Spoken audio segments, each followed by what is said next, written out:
Hey guys, it's Gary from Gary's Place again. Just wanted to go over my new setup. So, finally got myself a V6. It's a clone installed on the printer. If you can see that, I'll try to get the top. Obviously, most of it's covered up. So, as you guys all know who've been following my channel, I had a whole lot of issues getting this thing installed, being that there aren't really many print files out there that cover this. Actually, I couldn't find anything really for this printer that would work. So, I had to go through and make my own modifications. I started out with a Hero Me print that said that it would work. That's this here. Unfortunately, as much as this would have installed to the machine, it was only going to be held on by these two screws, and the other end was just going to be left open to flomp. And honestly, that don't work for me, especially because the hot end itself was going to be mounted to this, which meant that when it flomped around, the hot end was going to be flomping around with it. So, had to get rid of that. That's junk, and if any of you guys have printed that, I feel sorry for you. So, I found this Fang. It was actually made for a CR10. I'll put a link below to that. But it had you can see that this block here on this side of the extruder is all part of the Fang. It's actually set up to hold the hot end, but unfortunately, when I printed it out, it said that you could just install it directly to a CR10, so I figured I'll give it a shot. Well, hey, guess what? The other end of the mount wasn't there. It wasn't listed in the part file. I couldn't find it anywhere, and so I said, all right, well, I guess I'm making my own. So if you guys have seen my last video, this was my last version of this before the one that's on the printer. This was my final redo of that, and so this is pretty much what we're looking at. So this is set up for the V6 to sit right in there. Mine's a clone, but I would imagine the V6 is probably about the same. I set it up so you have this screw, that screw, and then you can put two screws in where the original hot end was. Now this does make it so that the hot end sits a little bit higher, which is an issue that I'm going to talk about in just a minute. But pretty much you have four screws holding it down to the plate, and there is a guide going through the back and on the side that kind of cup around the plate to hold it in. This hole and this notch, as you can see here, this goes around that bolt, and so does this one on the other bolt there. You can see that there. Okay. There are two M3 nuts that go into the back of this plate before you install it. You can see that there, 1, 2. And that way, we're actually using a metal-to-metal, the metal screw with the metal nut to hold it in place through this plate, or through this plastic plate that you print out. Let's see, what else did I have here? This slot is where those two little studs that come out for the original hot end to screw down to. So you can get two screws in that to hold this down. You can see that back here. I don't know if you can see through the wiring there. We can move this out of the way a little bit. I don't want to mess anything up here. Well, never mind, you're not going to see that. So I went ahead and used new screws. I would imagine that everybody else is. There's a screw back here as well. I put in a tab on the top to hold the wiring in. You can put a zip tie on that to hold it down. Let's see, what else? So I ended up using M3 by 8s for the two screws back there. There we go, you can see that now. I use some washers. In the part file, I'm going to include a plastic spacer that'll go over that. Just because obviously the M3 screws heads are not big enough to cover that slot. For the front fan, I would imagine you could go ahead and use the stock fan screws. I went ahead and replaced them. I think those were M3 12 by 12s. And then these two here, I used the cap head screws, but I'm sure you could probably just go ahead and get the flat-headed ones in there as well. I believe these were M3 by 10. I'm sorry, M3 by 12s for this one and that one. And then as you can see right back there is the LED sitting in its little cup. Now the LED hole, you're going to have to make sure that you clean that up. I made that exactly the same size as the LED, just a smudge bigger. But you'll have to make sure that you clean that out really well. I actually ran like a number 1 Phillips head screwdriver, just kind of reamed the hole out there for that to sit in, and then it clipped right in perfectly, no issues. What else? So the fan on the top, being that all of my stuff that I do is on the cheap, I wanted to not have to replace the fans, and it was terrible trying to find a setup that worked for that.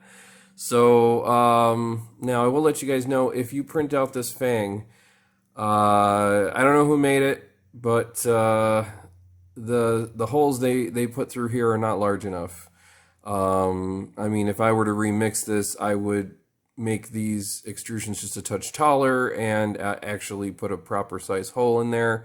I had to ream these screws through, and as you can see, it kind of split through the top, but they're holding nice and tight. You know, that doesn't need a whole lot to hold it in place, because it does cup around the little vent top there. Sorry guys, I didn't design this, so I'm not really much for going in and remixing other people's stuff either. What else? Okay, so after I got this all installed, and it was a little bit of a pain, I'll be honest, but my major problem was the fact that I had to take this apart and put it back together so many times to get this exactly the way it needs to be. The other thing is that because we are mounting the hot end higher, okay, so we usually mount here, now it's mounting up here. I know these V6s are a little bit differently shaped than the other ones, but I think from the screw holes, or from where it mounts to the nozzle, is probably about the same. Now, obviously that ended up with a little issue because I had to lower my Z-axis, okay? So I adjusted my Z-axis switch right here, pretty much as low as you can take it. Now, if you look on this side, okay, you have this bracket here. Eventually, it makes contact with the Z-axis motor mount. So I have this just a hair above it. However, unfortunately, the hot end was still too high. So did a little thinking back and forth and decided, okay, well, I can bring it up a little bit. So these are small fender washers. They're probably not metric, but they're the same. They have the same size hole as the ones that these M3 went through. I want to say they're like a 5mm hole in the middle, something like that. But I just needed something to shim this. You probably could just get away with one. I wanted to put a little more tension on my bed, so I went ahead and put two in each corner, okay, and then two in the back corners. That just shimmed my bed up so that I was able to get a little more adjustment out of the bed. It's perfectly sturdy, and honestly, I actually like it better. But unfortunately, with the setup that we have here, because I added so much vertical, because I moved that so far up the Z-axis, unfortunately, that's a necessity. And sorry to tell you guys, if you printed out my spool holder, there's a slight modification that's also going to need to happen to that because we had to bring the Z-axis down, and this arm was pretty much 3 or 4 millimeters below this motor bracket. Okay, I had to put a notch in it. You can see that here.